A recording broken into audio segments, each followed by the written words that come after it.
As yesterday, our scripture portion will be Revelation chapter 12 verses 1 to 5. நேற்றைய தினத்தை போல நம்முடைய வேத பகுதியானது வெளிப்படுத்தல் 12ஆம் அதிகாரம் முதல் 5 வசனங்களாக அமைந்திருக்கும். We won't be reading it now, but we'll just briefly describe the situation to you. இப்பொழுது நாம் அந்த வசனங்களை வாசிக்க போகிறதில்லை, ஆனால் அந்த வசனத்தை பற்றியான சூழ்நிலைகளை நாங்கள் சுருக்கமாய் சொல்ல விரும்புகிறேன். One of the disciples of Jesus, namely St. John, saw a series of visions when he was banished to an island. இயேசுவுக்கு இருந்ததான சீஷர்களில் ஒருவராகிய பரிசுத்த யோவானானவர் அவர் ஒரு தீவிற்கு நாடு கடத்தப்பட்ட போது இப்படிப்பட்டதான தரிசனங்களை கண்டார். And one of these visions is what he saw in Revelation chapter 12. அவர் கண்டதான தரிசனங்களில் ஒன்றுதான் வெளிப்படுத்தல் 12ஆம் அதிகாரத்தில் இருக்கிறதான தரிசனம். I will just briefly describe to you what he saw. அவர் என்ன தரிசனத்தை கண்டார் என்பதை பற்றி நான் உங்களுக்கு சுருக்கமாய் விளக்குகிறேன். He saw a vision and there was a woman in heaven. அவர் ஒரு தரிசனத்தை கண்டார், வானத்திலே ஒரு ஸ்திரீயை அவர் கண்டார். And she was being born by the moon. அவள் சந்திரனின் மேல் நின்று கொண்டிருந்தாள். And she was clothed with the brightness of the sun. அவள் சூரியனின் பிரகாசத்தை அணிந்து கொண்டிருந்தாள். On her head was a circle of 12 stars creating a crown on her head. அவள் சிரசின் மேல் வட்டமாய் 12 நட்சத்திரங்கள் கிரீடத்தை போல காணப்பட்டது. And facing her to resist her was a dragon with 7 heads and 10 horns. அவளுடைய முகத்திற்கு விரோதமாக அவளுக்கு விரோதமாய் எதிர்த்து நிற்கிறதான ஒரு மிகப்பெரிய 10 கொம்புகளை உடையதான பெரிய சிவப்பான வலு சர்ப்பம் காணப்பட்டது. She was pregnant. அவள் கர்ப்பவதியாய் இருந்தாள். And this dragon was waiting to swallow that little child, that baby, when it was born. இந்த வலு சர்ப்பமானது அந்த கர்ப்பவதி பிள்ளை பெற்றவுடனே அந்த சிறிய குழந்தையை எப்படியாவது விழுங்க வேண்டும் என்பதற்காய் காத்துக் கொண்டிருந்தது. But it so happened, although the serpent was waiting, this child was caught up to the throne of God. ஆனால் இந்த வலு சர்ப்பமானது அந்த குழந்தைக்காய் காத்துக் கொண்டிருந்தாலும் கூட சம்பவித்தது என்னவென்றால் அந்த பிள்ளை பிறந்தவுடனே அது வானத்திற்கு எடுத்துக்கொள்ளப்பட்டது. Yesterday we saw the meaning of all this. இவைகள் எல்லாவற்றினுடைய அர்த்தத்தையும் நாம் நேற்றைய தினத்தில் கண்டோம். The woman is the church of God. அந்த ஸ்திரீயானவள் தேவனுடைய சபையை குறிக்கிறாள். The dragon is the devil and his forces of evil. வலு சர்ப்பம் என்று சொல்லும்போது அது பிசாசும் அவனுடைய தூதர்களையும் சேர்ந்ததான கூட்டத்தை காண்பிக்கிறது. And the man child is a group of people in the church of God who are going to get caught up when Jesus comes. பிறந்ததான ஆண் பிள்ளை எதுவென்றால் தேவனுடைய சபையில் இருக்கிறதான ஜனங்கள் மத்தியில் இருக்கிறதான ஒரு கூட்டத்தாராகிய சிறிய கூட்டத்தாராகிய ஜனங்கள் கர்த்தருடைய வருகையில் எடுத்துக்கொள்ளப்படுகிறவர்கள். There are some important lessons that we have to learn from this context. இந்த வேத பகுதிகளிலிருந்து நாம் படிக்க வேண்டியதான மிக முக்கியமான பாடங்கள் உள்ளன. Yesterday I was telling you how there are 3 groups of people whom this dragon is trying to control. இந்த வலு சர்ப்பமானது எப்படி 3 வகையான கூட்டத்தாரை தன்னுடைய கட்டுப்பாட்டின் கீழ் கொண்டு வரும்படியாய் முயற்சிக்கிறது என்பதை பற்றி நேற்றைய தினத்தில் நான் கூறினேன். The first group is this whole world. முதலாவது கூட்டமானது இந்த முழு உலகமும். That's what we read in verse 9. அதைதான் 9ஆம் வசனத்தில் நாம் வாசித்தோம். He has the whole world in his control. அவன் முழு உலகத்தையும் தன்னுடைய கட்டுப்பாட்டின் கீழ் வைத்திருக்கிறான். So this, although he is controlling the world doesn't seem to know it. இந்த உலகத்தை அவனுடைய முழு கட்டுப்பாட்டின் கீழ் வைத்திருந்தாலும் கூட இந்த உலகமானது அவனை இன்னும் அறிந்து கொள்ளவில்லை. Now we are going to see how he is controlling the world and how he is going to further control the world. அவன் எப்படி இதுவரைக்கும் உலகத்தை தன்னுடைய கட்டுப்பாட்டின் கீழ் வைத்திருக்கிறான் என்பதை பற்றியும் இதற்கு பிறகு வரும் காலங்களில் அவன் எப்படி தன்னுடைய கட்டுப்பாட்டின் கீழ் முழு உலகத்தையும் வைத்திருப்பான் என்பதை பற்றியும் நாம் பார்க்க போகிறோம். In this scripture portion we see a serpent having 7 heads.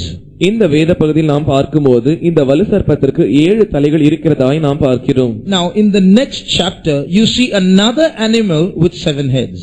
அடுத்த அதிகாரத்தில் நாம் பார்க்கும்போது இன்னொரு மிருகமும் 7 தலையை உடையதாய் இருக்கிறதாய் நாம் பார்க்கிறோம். It is simply called beast because there is no beast in reality of this description. இது சாதாரணமாக வெறும் வார்த்தையாக மிருகம் என்கிற பதத்தினால் குறிக்கப்பட்டிருக்கிறது. ஏனென்றால் இதை போன்றதான தோற்றத்தை உடையதான வேறு எந்த சிருஷ்டியும் இல்லை. Read Revelation 13:1. வெளிப்படுத்தல் 13ஆம் அதிகாரம் 1ஆம் வசனத்தை வாசியுங்கள். பின்பு நான் கடற்கரை மணலின் மேல் நின்றேன். அப்பொழுது சமுத்திரத்திலிருந்து ஒரு மிருகம் எழும்பி வர கண்டேன். அதற்கு 7 தலைகளும் 10 கொம்புகளும் இருந்தன. அதன் கொம்புகளின் மேல் 10 முடிகளும் அதன் தலைகளின் மேல் தூஷணமான நாமமும் இருந்தன. So here are two animals in these two chapters.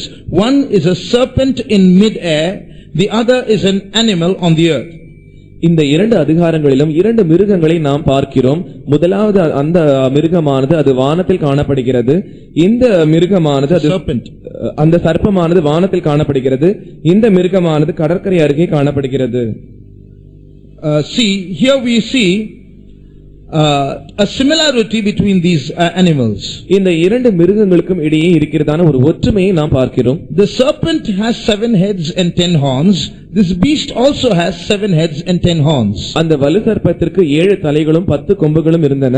அதே போலவே இந்த மிருகத்திற்கும் 7 தலைகளும் 10 கொம்புகளும் இருக்கிறது. Now this serpent of chapter 12 we saw is Satan or the devil. 12ஆம் அதிகாரத்தில் இருக்கிறதான அந்த வலு சர்ப்பமானது சாத்தான் இல்லாவிட்டால் பிசாசு என்பதை பற்றி அது காண்பிக்கிறது. The beast that you see in the next chapter in Revelation 13 is the Antichrist. He is a person who is soon going to be the world ruler. அடுத்த அதிகாரமாகிய வெளிப்படுத்தல் 13ஆம் அதிகாரத்தில் இருக்கிறதான மிருகத்தை நாம் பார்க்கும்போது இந்த முழு உலகத்தையும் ஆட்சி செய்ய போகிறவனாகிய அந்தி கிறிஸ்துவை காண்பிக்கிறது. He is a person. அவன் ஒரு நபர். Now you see, I told you of the similarities between these two creatures. இந்த இரண்டு சிருஷ்டிகளுக்கும் இடையே இருக்கிறதான ஒரு ஒற்றுமை பற்றி நான் உங்களுக்கு கூறினேன். Both have 7 heads and 10 horns. இந்த இரண்டு விலங்குகளுக்குமே 7 தலைகளும் 10 கொம்புகளும் இருக்கிறது. But can you see a difference between these two? ஆனால் இவைகளுக்கு இடையே இருக்கிறதான வித்தியாசத்தை உங்களால் காண முடிகிறதா? Just read the two verses. Read Revelation 12:3 and 13:1 silently and see if you can see a difference.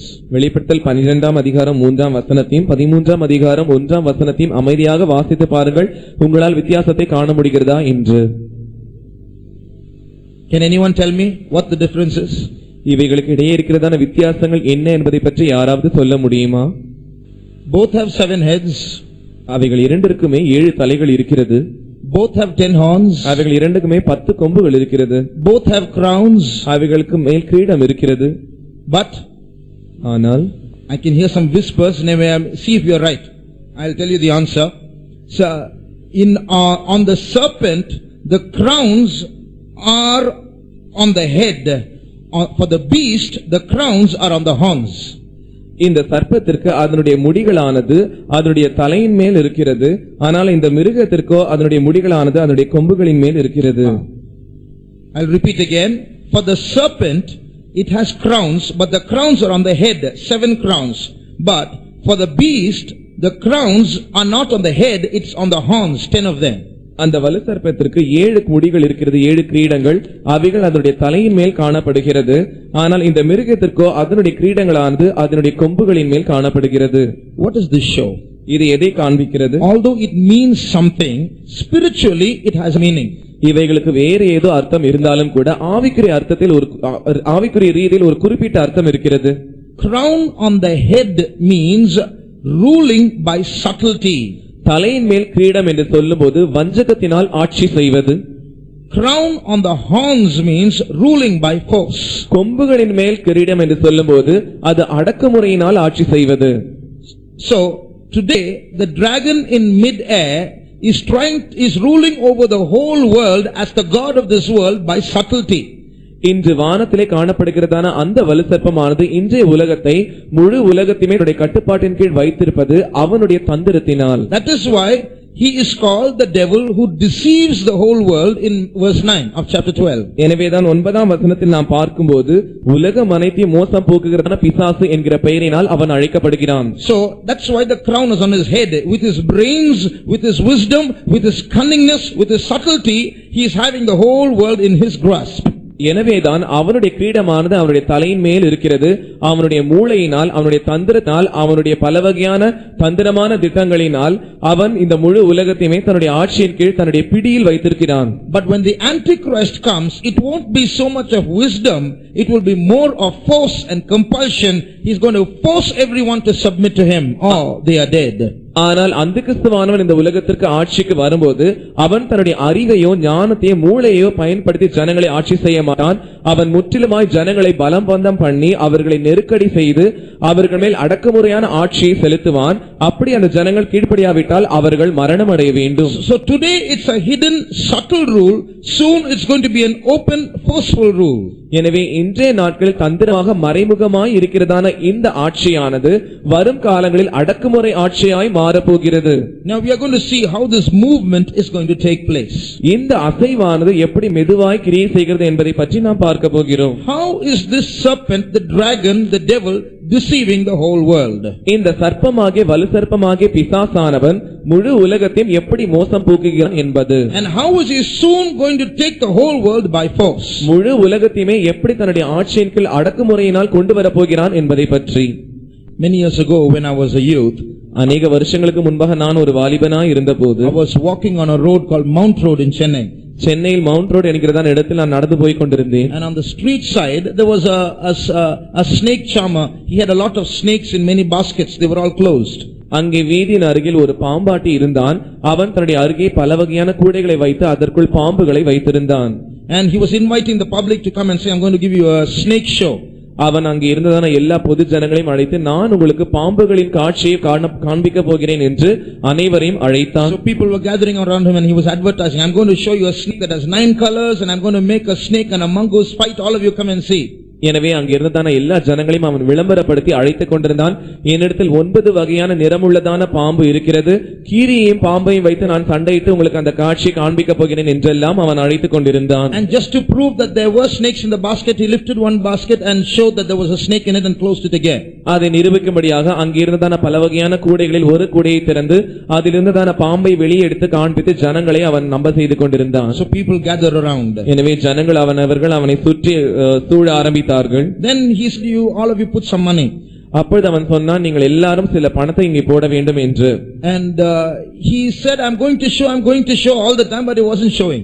நான் உங்களுக்கு இதை காண்பிக்க போகிறேன் அதை காண்பிக்க போகிறேன் என்று அவன் சொல்லிக் கொண்டிருந்தானே ஒழிய எதையும் அவன் காண்பிக்கவில்லை. So I was standing in the group to watch if he could show something. நானும் கூட அந்த கூட்டத்தில் நின்று கொண்டு அவன் எதையாவது காண்பிப்பானா என்று பார்த்து கொண்டிருந்தேன். When I saw that he was going on saying that he is going to show and he was not showing, I realized there's some trick here. Why is he just going on talking? Why is he not doing it? And I stepped back a few feet. அவன் இப்படி தொடர்ந்து சொல்லிக் கொண்டே இருந்தான், நான் அதை காண்பிப்பேன் இதை காண்பிப்பேன் என்று. ஆனால் அவன் எதையுமே காண்பிக்காதபடினால் எனக்கு சந்தேகம் வந்தது. எனவே இவன் ஒரு தந்திரத்தோடு தான் இப்படி சொல்கிறான் என்று நான் நினைத்து அந்த கூட்டத்தை விட்டு நான் வெளியே வந்து விட்டேன். So when the crowd had gathered, suddenly he drew a semicircle in front of him and said, all of you step into this circle. ஜனங்களானவர்கள் அவனை அதிகமாய் கூடி சூழ்ந்த போது அவன் ஒரு அரை வட்டத்தை தரையின் மேல் வரைந்து எல்லா ஜனங்களும் இதுக்குள் வாருங்கள் என்று அழைத்தான். So some people walked into that circle, some people walked away. சில ஜனங்கள் அந்த அரை வட்டத்திற்குள் வந்து நின்றார்கள், சில ஜனங்கள் போய்விட்டார்கள். So when he said step into the circle, I got even more scared and took few more feet backwards. அந்த அரை வட்டத்திற்குள் எல்லாரும் வர வேண்டும் என்று அவன் இன்னும் சொன்னபோது நான் இன்னும் பயமடைந்தவனா இன்னும் சற்று பின்பாக சென்று விட்டேன். And when those few men stepped into the circle, அந்த கொஞ்ச ஜனங்கள் அந்த சிறிய வட்டத்திற்குள் பிரவேசித்து விட்ட பிறகு he started threatening those men. அவன் அந்த மனுஷர்களை பயமுறுத்த ஆரம்பித்தான். Now don't leave this circle. If you leave this circle, it's dangerous now. See what I'll do. இந்த அரை வட்டத்தை வைத்து உள்ளே வந்ததான யாரும் வெளியே போக கூடாது, யாராவது வெளியே போவீர்கள் என்றால் உங்களுக்கு ஆபத்து தான் வரும் என்று கூறினான். So when I heard that, I ran away. அதை கேட்டபோது நான் அங்கிருந்து ஓடியே போய்விட்டேன். So but I learned a lesson from there. ஆனால் அதிலிருந்து நான் ஒரு பாடத்தை கற்றுக்கொண்டேன். First there was an attraction to allure people. முதலாவது ஜனங்களை ஈர்க்கும்படியாக அங்கே ஒரு கவர்ச்சி காணப்பட்டது. Many gathered there. அநேக ஜனங்கள் கூடினார்கள். Then there was a trap. அதற்கு பிறகு அங்கே ஒரு கண்ணி இருந்தது. It's the same that is happening today in this world. அதே போலவே அதே காரியம்தான் இன்றைய நாளில் உலகத்தில் சம்பவித்துக் கொண்டிருக்கிறது. Today the devil is bringing people under control by subtly attracting them through various things. இந்த பிசாசானவன் மறைமுகமாக தன்னுடைய தந்திரத்தினால் தன்னுடைய பொய் சொல்லுகிறதான திறமையினால் அநேக ஜனங்களை அவன் ஏமாற்றி இந்த உலகத்தை தன்னுடைய கட்டுப்பாட்டின் கீழ் கொண்டு வருகிறான். In English there is a word called muse. Muse means to think deeply. ஆங்கிலத்தில் மியூஸ் என்கிறதான ஒரு வார்த்தை இருக்கிறது. அதனுடைய அர்த்தம் என்னவென்றால் ஆழமாய் யோசிப்பது, தியானிப்பது. For example, it's in the Bible in Psalm 39 verse 3. உதாரணமாக அந்த வார்த்தையானது வேதாகமத்தில் இருக்கிறது. 39ஆம் சங்கீதம் 3ஆம் வசனத்தில். Read it in both languages please. இரண்டு பாஷைகளிலும் வாசியுங்கள். என் இருதயம் எனக்குள்ளே அனல் கொண்டது, நான் தியானிக்கையில் அக்கினி மூண்டது, அப்பொழுது என் நாவினால் விண்ணப்பம் செய்தேன். My heart was hot within me, while I was musing, the fire burned, then spake I with my tongue. So while I was musing in Tamil it says while I was meditating. So muse means to meditate or to think deeply. தமிழில் தியானிக்கல் என்று எழுதப்பட்டிருக்கிறது. தியானிப்பது என்று சொல்லும்போது ஆழமாய் யோசிப்பது. In English, when you add an a before a word, sometimes in some occasions it makes the meaning opposite.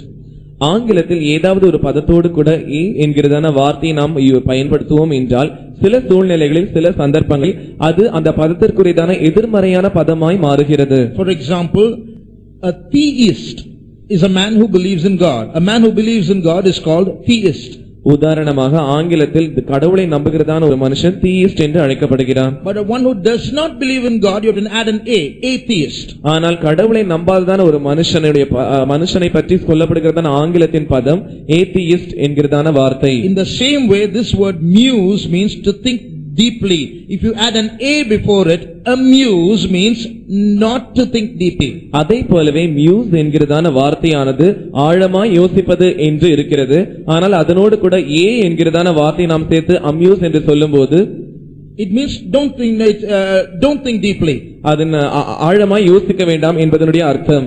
So the word amusement means, எனவே amusement என்கிறதான வார்த்தையினுடைய அர்த்தம் something done so that people may not think deeply. ஜனங்கள் ஆழமாய் யோசிக்காத வண்ணம் ஏதோ ஒரு விஷயத்தை செய்து விடுவது. In English there's a dictionary called the Webster's Dictionary. ஆங்கிலத்தில் வெப்ஸ்டர்ஸ் அகராதி என்கிறதான ஒரு அகராதி இருக்கிறது. The meaning of the word amuse means this in that dictionary. அந்த அகராதியில் amuse என்கிறதான வார்த்தைக்கு காணப்படுகிறதான அர்த்தம் இப்பொழுது சொல்லப்பட்டதான அர்த்தம். To amuse means to engage one's attention so as to deceive. amuse என்று சொல்லும்போது ஜனங்களானவர்கள் வஞ்சிக்கப்படும்படியாக அவர்கள் ஏதோ ஒரு காரியத்தில் ஈடுபட்டுக் கொண்டே இருக்கும்படியாக. To engage one's attention so as to deceive. ஒருவருடைய கவனத்தை எப்படியாவது திசை திருப்ப வேண்டும் என்பதற்காக, அவர் வஞ்சிக்கப்பட வேண்டும் என்பதற்காக அவருடைய கவனத்தை ஏதோ ஒரு விஷயத்தில் ஈடுபடுத்திக் கொண்டே இருக்க வேண்டும். So if I want to deceive this person, I amuse him by engaging his attention in something else. நான் இந்த நபரை வஞ்சிக்க வேண்டும் என்றால் இவருடைய கவனத்தை ஏதோ ஒரு விஷயத்தில் தொடர்ந்து ஈடுபட்டு செய்யக்கொண்டே இருப்பது.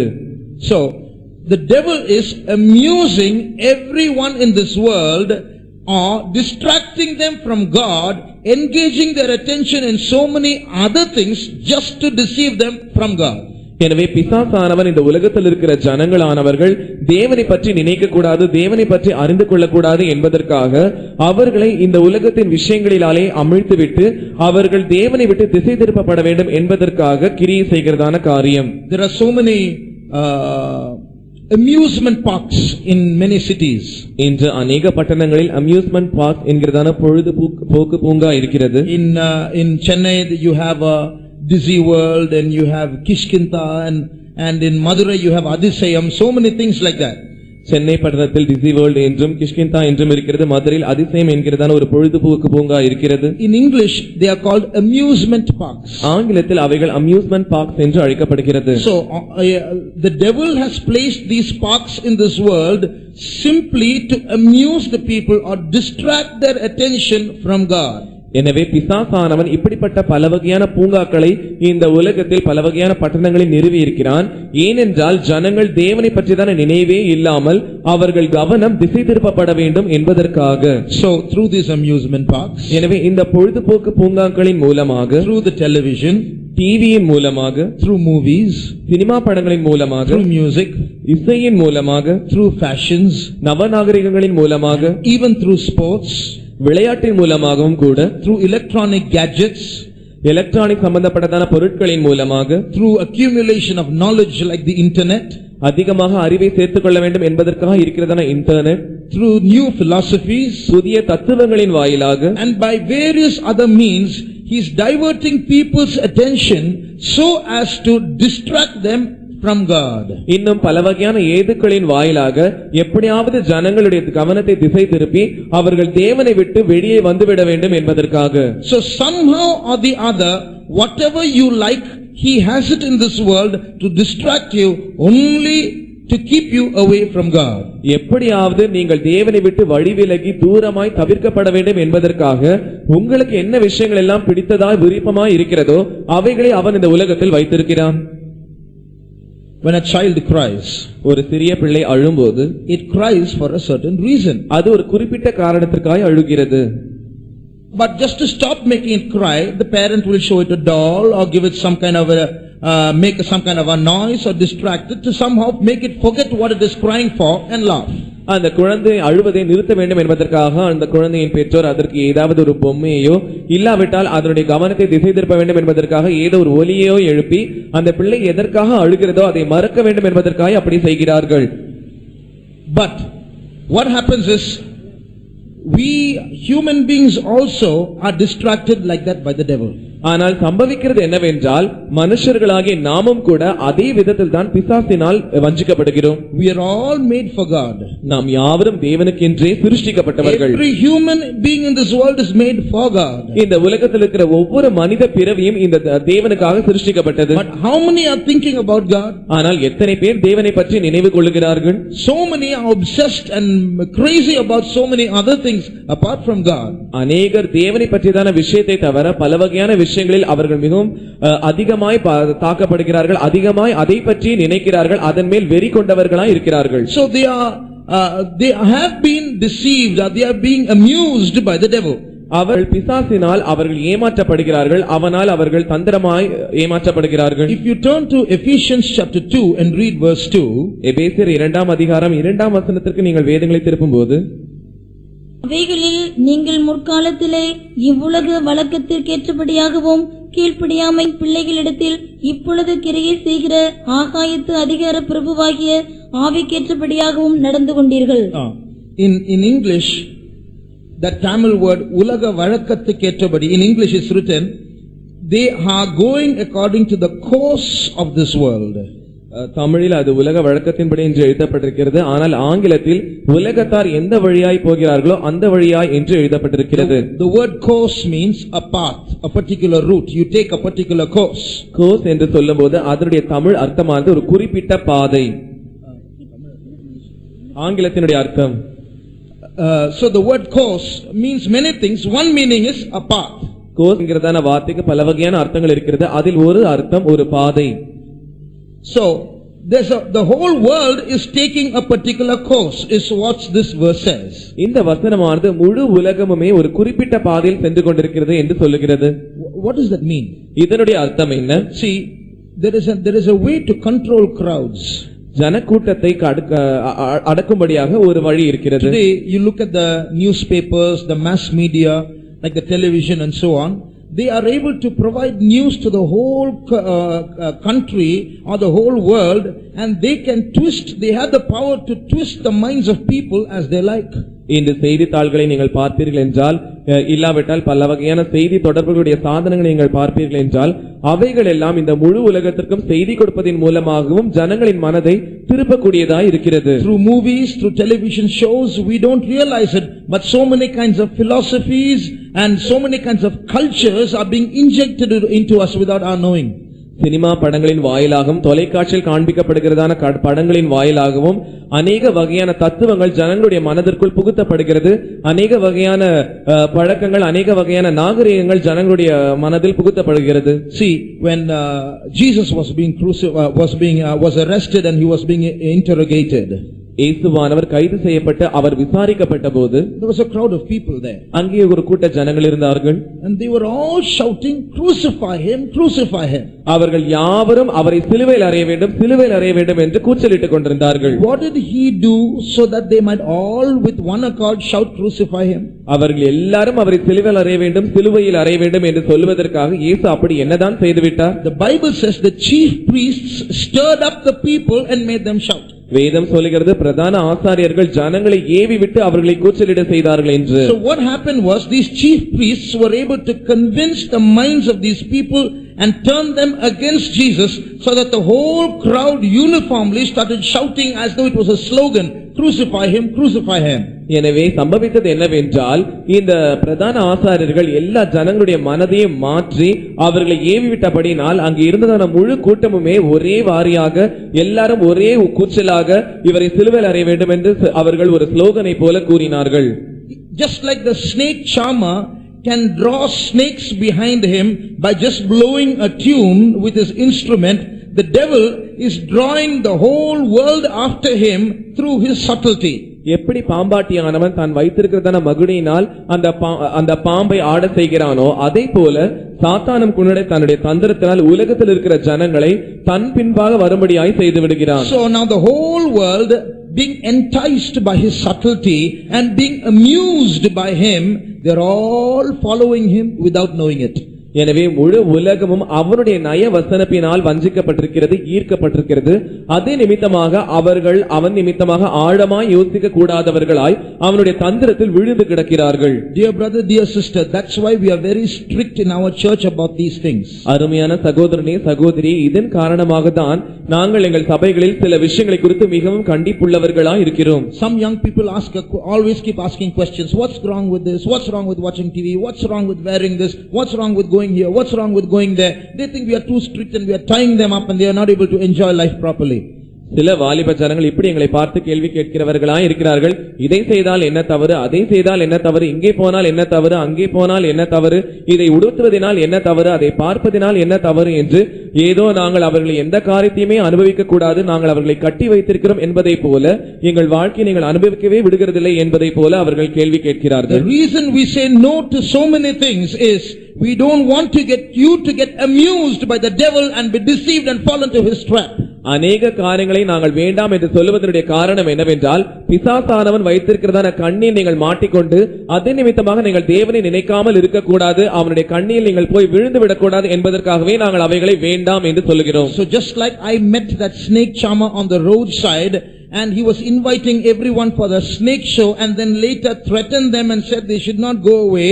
In the same way, today the devil is entertaining and amusing and attracting everyone so that they are pleased with their fleshly desires, going after him, but only to be trapped and threatened a little later. எப்படி அந்த பாம்பாட்டியானவன் அங்கு இருந்ததான ஜனங்களை முதலில் நயவசனப்பினால் அழைத்து அதற்கு பிறகு அந்த ஜனங்களை பயமுறுத்தினானோ, அதே போலதான் பிசாசும் கூட தன்னுடைய தந்திரத்தினால் இந்த உலகத்தில் இருக்கிற அநேக காரியங்களை காண்பித்து அவர்களுடைய நயவசனப்பினால் அவர்களை அழைத்து அவர்களை ஈர்த்து அவர்களை வசீகரித்து அதன் பின்பாக தன்னுடைய வலையில் எப்படியாவது மாட்டிவிட்ட பிறகு அவர்களை எப்படியாவது அழிக்க வேண்டும் என்பதற்காய் அவன் இந்த உலகத்தில் தன்னுடைய கண்ணியை விரித்து அவன் கிரியை செய்கிறான். Today everybody is enjoying life. They don't think they need God. இன்று எல்லாருமே உலக வாழ்க்கையை அனுபவிக்கிறார்கள், அவர்கள் தேவனுடைய தேவையை அறியாமல் இருக்கிறார்கள். But they are enjoying life only to fall into a trap very soon. ஆனால் அவர்கள் வாழ்க்கையை அனுபவிப்பது என்னவென்றால் அதிசீக்கிரத்தில் போய் ஒரு கண்ணில் மாட்டிக்கொள்வதற்காகவே. So dear brother, dear sister, don't fall into the trap of Satan. எனவே அருமையான சகோதரனே சகோதரி, நீங்கள் போய் அந்த சாத்தானுடைய வலையில் மாட்டிக்கொள்ள வேண்டாம். This dragon may have 7 crowns on his heads. He has been the one who has always been deceiving millions of people. All through as long as man lived, he has been deceiving man. But today, God has kept these Bible studies to expose his cunningness so that we might come out of his grasp. இந்த 7 தலைகளுடையதான இந்த வலு சர்ப்பமானது இந்த உலகம் தோன்றினதான அந்த நாள் முதற்கொண்டு million கணக்கான ஜனங்கள் இதுவரைக்கும் பிறந்ததான எல்லா மனுஷர்களையுமே அவன் ஏமாற்றி தன்னுடைய நயவசனத்தினாலும் அவன் வஞ்சகத்தினாலும் தன்னுடைய வசீகரிப்பினாலும் அவன் ஜனங்களை ஏமாற்றி அவர்களை அழிவுக்கு கொண்டு சென்றிருக்கிறான். ஆனால் இந்த நாட்களில் அப்படிப்பட்டதான சாத்தானாவுடைய தந்திரம் தான் என்ன, அவனுடைய வஞ்சகம் எப்படிப்பட்டது என்பதை பற்றி நாங்கள் உங்களுக்கு சொல்லும்படியாகவே இந்த வேத பாடங்கள் இங்கே ஒழுங்கு செய்யப்பட்டிருக்கிறது. Not we should tell, God is going to expose his subtleties. தேவன் அவனுடைய தந்திரத்தை வெளிப்படுத்த போகிறார்.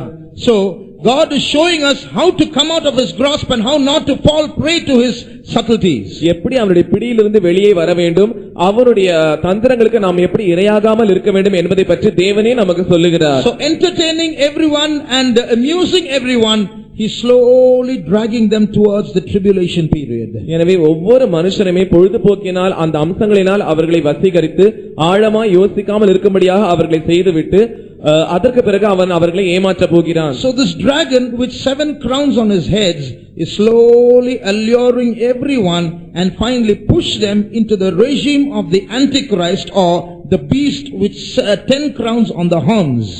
இந்த 7 தலைகளுடைய வலுசர்ப்பமானது தன்னுடைய நியாய வசனத்தினால் தன்னுடைய தந்திரத்தினால் எல்லா ஜனங்களையும் கவர்ந்திழுத்து அவர்களை ஏமாற்றிவிட்டு அதற்கு பிறகு அந்த தன்னுடைய கொம்புகளின் மேல் 7 கிரீடங்களை உடையதான அந்த மிருகத்துடைய ராஜ்யத்திற்குள் அவன் தள்ளுவான். So ruling by subtlety will now change into ruling by force. எனவே வஞ்சகத்தினால் ஆட்சி செய்கிறதான அந்த ஆட்சியானது ஆட்சி மாற்றம் அடைந்து அடக்குமுறை ஆட்சியாய் மாறப்போகிறது. The Bible calls the Antichrist regime or his rule a snare. வேதமானது அந்திகிறிஸ்துவின் ஆளுகை இல்லாவிட்டால் அவனுடைய ராஜ்யத்தை ஒரு கண்ணி என்று அழைக்கிறது. Luke chapter 21 verse 35. லூக்கா 21ஆம் அதிகாரம் 35ஆம் வசனம். பூமி எங்கும் குடியிருக்கிற அனைவர் மேலும் அது ஒரு கன்னியை போல் வரும். So that day is going to come, or that period is going to come like a snare upon the people of the earth. எனவே அந்த காலமாகிய அந்த நாட்களானது ஜனங்கள் மேல் ஒரு கண்ணியை போல பூமியின் மேல் வரும். This period is also called sudden destruction. இந்த காலமானது சடுதியான அழிவு என்றும் அழைக்கப்படுகிறது. Read 1 Thessalonians chapter 5 verse 3. முதலாவது தெசலோனிக்கேயர் 5ஆம் அதிகாரம் 3ஆம் வசனம். சமாதானமும் சௌக்கியமும் உண்டென்று அவர்கள் சொல்லும்போது கர்ப்பவதியானவளுக்கு வேதனை வருகிறது போல அழிவு சடுதியாய் அவர்கள் மேல் வரும், அவர்கள் தப்பிப் போவதில்லை. Now pay attention to this word, they shall not escape. அவர்கள் தப்பிப்போவதில்லை என்ற வார்த்தை கவனியுங்கள். So sudden destruction is going to come and nobody is not going to realize it. எனவே அவர்கள் மேல் சடுதியான அழிவு வரப்போகிறது, ஒருவருமே அது உணர்ந்து கொள்ளாமல் இருப்பார்கள். Today peace talks are going on. இந்த சமாதான ஒப்பந்தங்கள் நடந்து கொண்டிருக்கிறது. But sudden destruction is going to come, the Bible prophesies, and it is going to happen. ஆனால் சடுதியான அழிவு வரப்போகிறது என்று வேதம் தீர்க்க தரிசனமாய் உரைத்திருக்கிறது, அது நிச்சயமாய் வரதான் போகிறது. A new movie has been released, it's called 2012. ஒரு புதிய சினிமா படம் வந்திருக்கிறது, அதனுடைய பெயர் 2012. Now because many calendars of ancient civilizations seem to project the fact that the world is going to end at 2012. பழங்கால நாகரிகங்களுடையதான அந்த நாட்களில் இருந்ததான நாட்காட்டிகள் இந்த உலகமானது அதி சீக்கிரத்தில் முடிவடைய போகிறது என்பதை முன்னறிவித்திருக்கிறது. 2012 என்கிறதான வருஷத்தில் in fact December 21st 2012 they say is the day the world is going to end. அவர்கள் சொல்லுகிறார்கள் 2012ஆம் ஆண்டு டிசம்பர் மாதம் 21ஆம் தேதி இந்த உலகம் ஒரு முடிவுக்கு வரப்போகிறது என்று. A man called Nostradamus, he was a monk. So he also has written many books, and in there he has made predictions that the world is going to end in 2012. நாஸ்ட்ரடாமஸ் என்கிறதான ஒரு முனிவர் இருந்தார். அவரும் கூட தன்னுடைய புத்தகங்களில் அநேக விஷயங்களை எழுதியிருக்கிறார். அப்படிப்பட்டதான எழுதினதான அந்த விஷயங்களில் அவரும் கூட 2012ஆம் வருஷத்தில் இந்த உலகம் ஒரு முடிவுக்கு வரும் என்றும் எழுதியிருக்கிறார். And there are many storms taking place in the sun. சூரியனில் அநேக புயல்கள் ஏற்படுகிறது. The sun is throwing fire thousands of kilometers outside it.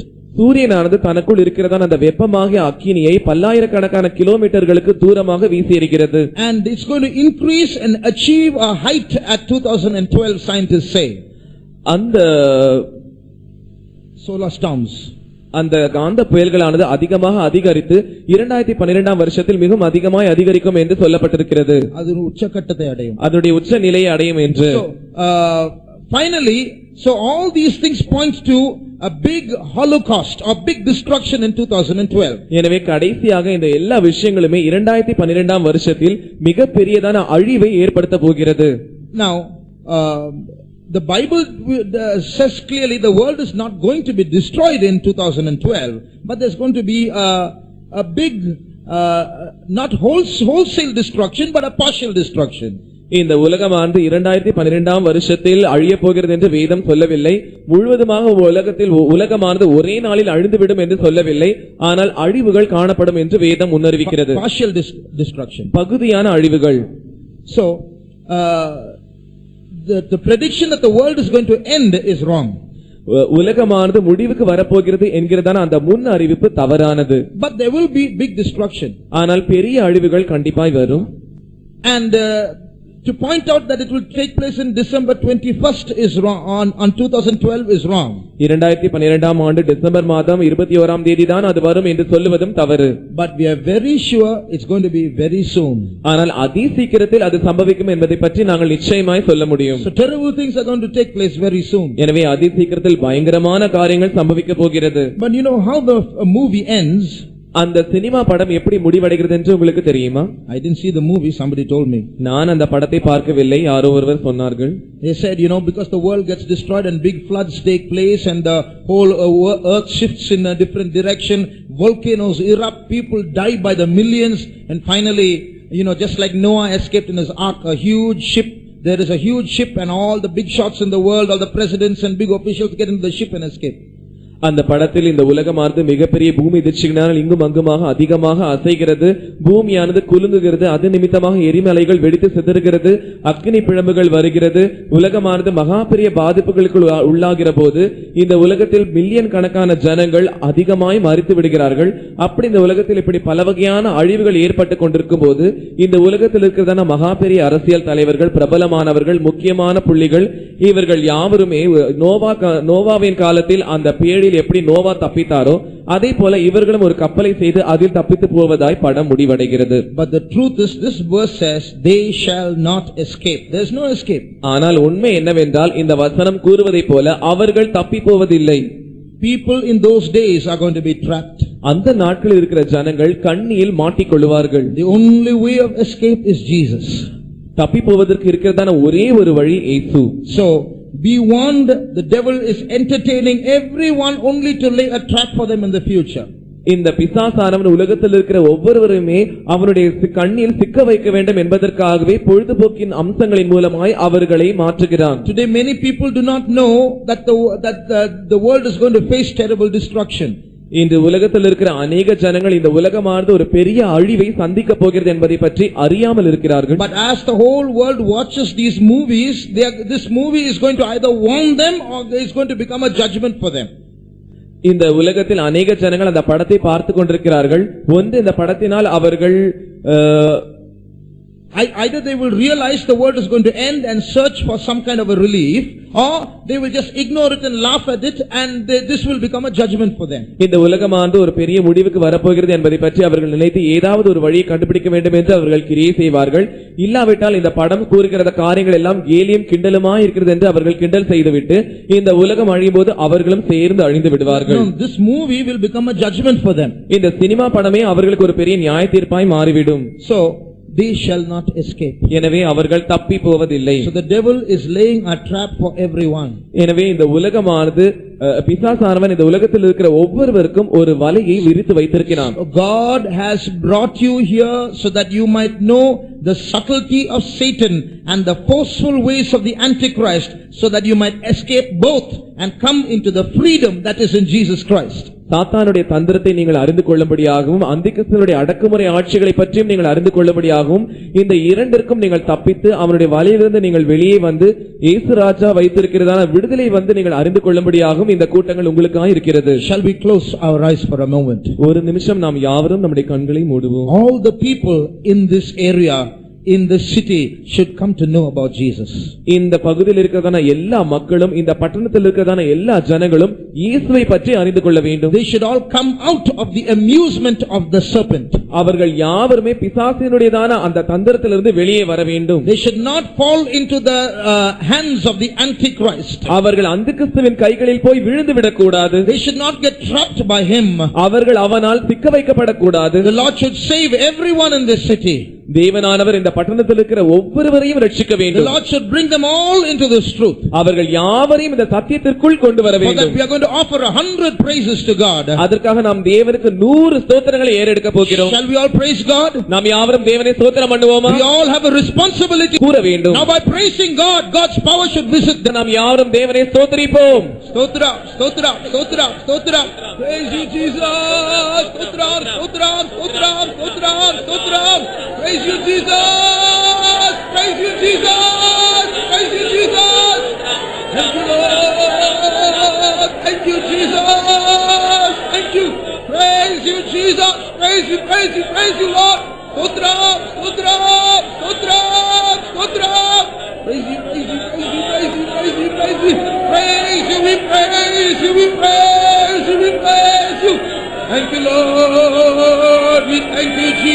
Jesus. We praise you, Lord. Thank you, Jesus. Silabakaramaniam today. Praise you, Lord. We praise you. We praise you. We praise you. We praise you. We praise you. We praise you. We praise you. We praise you. We praise you. We praise you. We praise you. We praise you. We praise you. We praise you. We praise you. We praise you. Thank you, Lord. Praise you, Jesus. Sutra, sutra, sutra, sutra, sutra, sutra, sutra, sutra, sutra. Thank you, Lord. We praise you. We praise you. As we praise God now, நாம் இப்பொழுது தேவனை ஸ்தோத்திரித்த போதுதானே a darkness is leaving the minds of the people. ஜனங்களுடைய மனதிலிருந்து அந்தகாரம் நீங்கிக் கொண்டிருக்கிறது. A light is shining into their minds. அவர்கள் மனதில் வெளிச்சம் பிரகாசித்துக் கொண்டிருக்கிறது. The subtlety of the adversary has been revealed. சத்துருவின் சதியானது அவர்களுக்கு வெளிப்படுத்தப்பட்டது. God is going to bring them out of deception. தேவன் அவர்களை அவருடைய வஞ்சகத்திலிருந்து வெளியே கொண்டு வர போகிறார். He is going to bring them into this marvelous light. இந்த ஆச்சரியமான ஒளியினிடத்தில் அவர்களை கொண்டு வர போகிறார். If you believe this in faith, praise God. இதை நீங்கள் நம்பினால் விசுவாசத்தோடு கூட தேவனை ஸ்தோத்திரம் பண்ணுங்கள். ஸ்தோத்திர ஸ்தோத்திர ஸ்தோத்திர ஹிதா கரமானியா கரமானியா ஷபா கரபாலியா Madurai.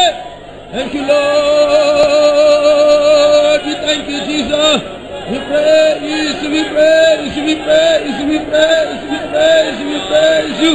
Thank you, Lord. We thank you, Jesus. Hallelujah. Now the second way how he is the second group of people he is trying to control. அவன் அடக்க போகிறதான இரண்டாம் கூட்டத்தாராகிய ஜனங்கள் யார் என்றால், as we saw yesterday in verse 4, with his tail, with the dragon's tail, he is casting down 1/3 of the stars of heaven onto the earth. நேற்றைய தினத்தில் நாம் கண்டதை போல அவன் தன்னுடைய வாளினால் 1/3 நட்சத்திரங்களை அவன் கீழே விழ பண்ணுகிறான். As I told you yesterday, this can't be literal. இது எழுத்திற்குரிய ரீதியாக இருக்க முடியாது என்று நேற்று நான் உங்களுக்கு சொன்னதை போல, because one star, if it comes near the earth, can burn the whole earth up.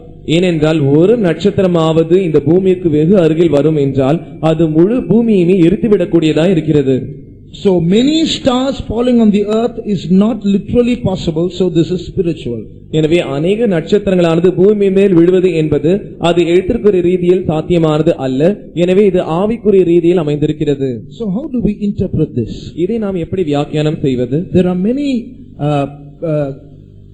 people in the Christian world who are shining like stars today.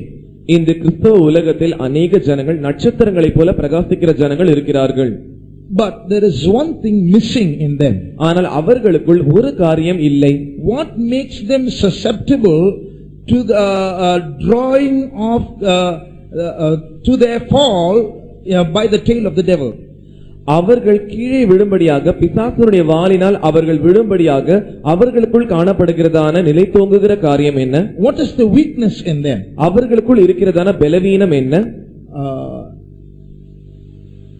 2 Thessalonians chapter 2 verse 11 and 12. இரண்டாம் தெசலோனிக்கேயர் 2ஆம் அதிகாரம் 11ஆம் 12ஆம் வசனங்கள். ஆகையால் சத்தியத்தை விசுவாசியாமல் அநீதியில் பிரியப்படுகிற யாவரும் ஆக்கினைக்குள்ளாக்கப்படும்படிக்கு அவர்கள் பொய்யை விசுவாசிக்கத்தக்கதாக கொடிய வஞ்சகத்தை தேவன் அவர்களுக்கு அனுப்புவார். அடுத்த வசனம் verse 10. கெட்டு போகிறவர்களுக்குள்ளே அநீதியினால் உண்டாகும் சகலவித வஞ்சகத்தோடும் இருக்கும் ரட்சிக்கப்படத்தக்கதாய் சத்தியத்தின் மேலுள்ள அன்பை அவர்கள் அங்கீகரியாமல் போனபடியால் அப்படி நடக்கும். Here is written, they received not the love of the truth, so they got deceived. சத்தியத்தின் மேலுள்ள அன்பை அவர்கள் அங்கீகரியாமல் போனபடியால் அப்படி நடக்கும் என்று இங்கே எழுதப்பட்டிருக்கிறது. There are many people who are shining as Christians in the sky like stars. அநேக கிறிஸ்தவ ஜனங்கள் உலகத்தில் நட்சத்திரங்களைப் போல பிரகாசிக்கிறவர்களா இருக்கிறார்கள். But one weak point about them is they do not love the truth. ஆனால் அவர்களுக்குள் இருக்கிறதான பலவீனமான காரியம் என்னவென்றால் அவர்கள் சத்தியத்தை நேசிப்பதில்லை. But still there is a shining in them for some time. ஆனால் இருந்தாலும் கூட அவர்கள் கொஞ்ச காலம் பிரகாசிக்கிறவர்களா இருக்கிறார்கள். They shine through gifts. அவர்கள் வரங்களினால் பிரகாசிக்கிற ஜனங்கள். They are able to perform miracles. அவர்கள் அற்புதங்களை செய்யக்கூடியவர்கள். But you will notice there's another group of stars in that scene that St. John sees in his vision. பரிசுத்த யோவான் காண்கிறதான அந்த தரிசனத்தில் இன்னொரு கூட்டமாக நட்சத்திரங்கள் இருப்பதை உங்களால் பார்க்க முடிகிறது. They are a crown of 12 stars on the head of the woman. அதுதான் அந்த ஸ்திரீயினுடைய சிரசின் மேல் காணப்படுகிறதான 12 நட்சத்திரங்கள் உள்ளதான கிரீடம். So there are many stars in the sky, but there are 12 stars on the head of the woman. வானத்தில் பல வகையான நட்சத்திரங்கள் இருக்கிறது, ஆனால் இந்த ஸ்திரீயினுடைய தலையின் மேலோ 12 நட்சத்திரங்கள் இருக்கிறது. 12 is the number of the apostles. 12 என்கிறதான எண் அப்போஸ்தலரை குறிக்கிறது. So there are many stars that are working independently, but there are stars that are in the apostolic fellowship. அநேக நட்சத்திரங்கள் சுயாதீனமாய் வேலை செய்து கிரியை செய்கிறது, ஆனால் இந்த 12 நட்சத்திரங்கள் இந்த கிரீடத்திற்குள் காணப்படுகிறது, அப்போஸ்தல ஐக்கியத்திற்குள். I'm not saying who is independent and who is the apostles. I'm not going to classify anyone today. யார் சுயாதீனமாய் கிரியை செய்கிறார்கள், யார் அப்போஸ்தலருடைய ஐக்கியத்தில் இருக்கிறார்கள் என்று நான் அவர்களை இப்பொழுது தரம் பிரிக்க போகிறதில்லை. That is up to you to love the truth and decide. அது நீங்கள் சத்தியத்தை நேசித்து நீங்களே தீர்மானித்துக் கொள்ள வேண்டியது. But the truth is this: the devil's tail could not touch those 12 stars on the woman's head. ஆனால் உண்மை என்னவென்றால் அந்த பிசாசினுடைய வாளானது அந்த ஸ்திரீயினுடைய சிரசின் மேல் இருந்ததான நட்சத்திரங்களை இழுக்க முடியவில்லை. But it drew the stars on the that were in the sky, 1/3 of them.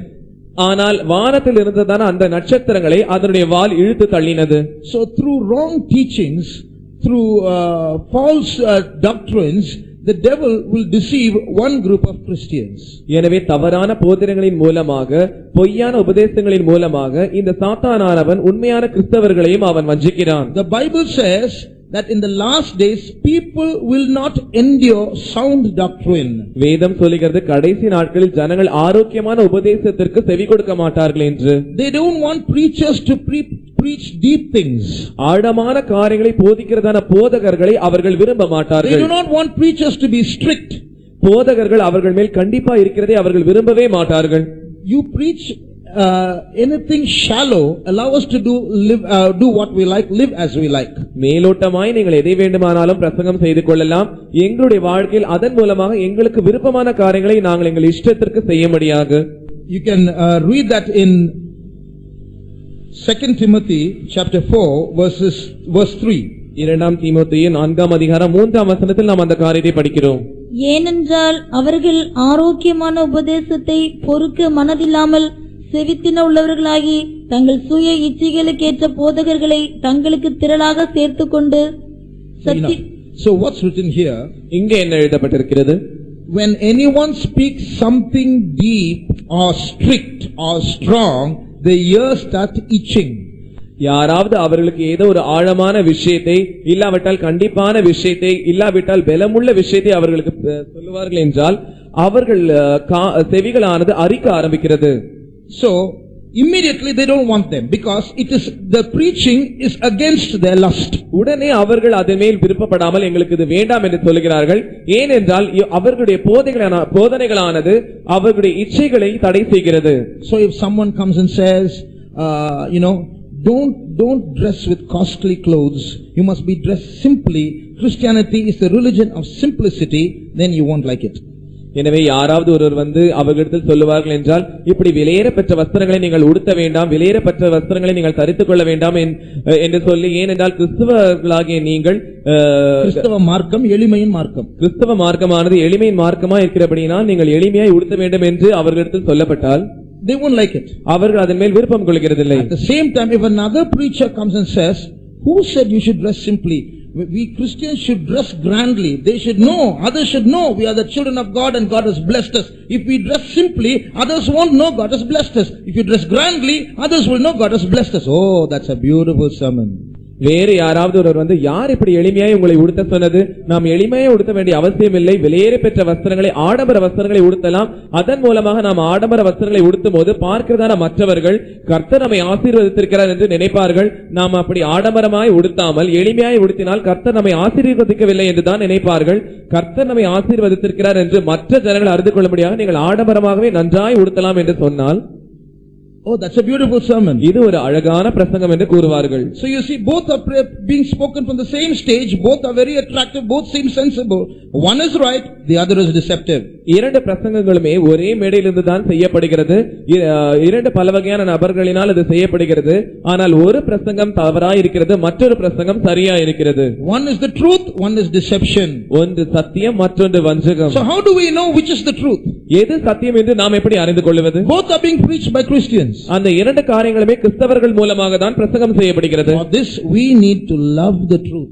இதற்காக நாம் சத்தியத்தை நேசிக்க வேண்டியவர்களாய் இருக்கிறோம். If we don't love the truth and we love our lust, then we will love the sermon which pleases our lust. நாம் சத்தியத்தை நேசிக்காமல் நம்முடைய இச்சையை நேசிப்போம் என்றால் அப்பொழுது நாம் சத்தியமாகிய பிரசங்கத்தை நேசிக்க மாட்டோம். நம்முடைய இச்சைக்கேற்ற இருக்கிறதான அந்த பிரசங்கத்தை தான் நேசிப்போம். That's what is going to happen in the last days. இவைகள் தான் வரப்போகிறதான கடைசி நாட்களில் சம்பவிக்க போகிறது. So a lot of preachers will arise who are more interested in money and they will preach sermons that please the people. எனவே பணத்தையே குறிக்கோளாக கொண்டு பணத்தின் மேல் ஆசை வைத்திருக்கிறதான அநேக பிரசங்கிமார்கள் கடைசி நாட்களில் தோன்றுவார்கள். அவர்கள் ஜனங்களுக்கு இப்படிப்பட்டதான போதனைகளை செய்வார்கள். That's the first thing, they are going to be deceived. இது முதலாவது காரியம், அவர்கள் வஞ்சிக்கப்படுவார்கள். There's another group of people, they don't base their faith on the word of God, they are going after miracles. மற்றொரு கூட்டத்தாராகிய ஜனங்கள் இருக்கிறார்கள். அவர்கள் தங்கள் விசுவாசத்தை தேவனுடைய வார்த்தை மேல் வைக்க மாட்டார்கள். ஆனால் அற்புதங்களின் பின்பாய் அவர்கள் போவார்கள். Now listen carefully. இப்பொழுது கவனமாய் கவனியுங்கள். Suppose both of us are servants of God, both of us are preachers. உதாரணமாக நாங்கள் இரண்டு பேருமே தேவனுடைய ஊழியர்களாய் இருக்கிறோம், பிரசங்கம் பண்ணுகிறவர்களாய் இருக்கிறோம். But I don't have the gift of working miracles, I know only how to preach. ஆனால் எனக்கு அற்புதங்களை செய்கிறதான வரம் இல்லை, பிரசங்கம் செய்வதற்கு மாத்திரம் தான் நான் அறிந்திருக்கிறேன். But he can preach and he can work miracles very well. ஆனால் இவரோ பிரசங்கம் பண்ணக்கூடியவராயும் இருக்கிறார், அற்புதங்களை நன்றாய் செய்யக்கூடியவராயும் இருக்கிறார். I can preach better than him, but he does miracles more than me. அவரை காட்டிலும் நான் நன்றாய் பிரசங்கம் செய்யலாம், ஆனால் என்னை காட்டிலும் இவர் அதிகமாய் அற்புதங்களை செய்யக்கூடியவர். Now who will everyone follow? இப்பொழுது எல்லா ஜனங்களும் யாரை பின்பற்றுவார்கள்? The tendency is to follow the miracle worker more than the preacher. இயல்பு என்னவென்றால் அந்த பிரசங்கம் பண்ணுகிறவரை காட்டிலும் அந்த அற்புதங்களை செய்கிறவர் தான் ஜனங்கள் அதிகமாய் பின்பற்றுவார்கள். Preaching they feel anyone can do, that's not so important, but this man's doing something supernatural, so God is with him. ஏனென்றால் பிரசங்கம் பண்ணுவது யார் வேண்டுமானாலும் பிரசங்கம் செய்வார்கள், ஆனால் அற்புதங்களை செய்வது என்பது இயற்கைக்கு அப்பாற்பட்டதான காரியம். இவர் இந்த அற்புதங்களை செய்கிறபடியால் தேவன் இவரோடு கூட இருக்கிறார். This is where we have to be very careful. இந்த இடத்தில் தான் நாம் மிகவும் ஜாக்கிரதை உள்ளவர்களாய் காணப்பட வேண்டும். Let me tell you a very very important truth. நான் உங்களுக்கு ஒரு மிக மிக முக்கியமான உண்மையை சத்தியத்தை சொல்ல போகிறேன். If a person performs miracles, that is not the sign of divinity. ஒரு மனுஷனானவன் அவன் அற்புதங்களை செய்யக்கூடியவன் என்றால் அது தெய்வீகத்தினுடைய அடையாளம் அல்ல. But we tend to think if a person has gifts and if he can cast out demons, if he can perform miracles, oh, God is so close to him, he is so close to God. That need not be so. ஒரு மனுஷன் அற்புதங்களை செய்கிறவராய் இருக்கிறார், பிசாசுகளை துரத்துகிறார், பல வகையான ஆச்சரியங்களை அவர் செய்கிறார்.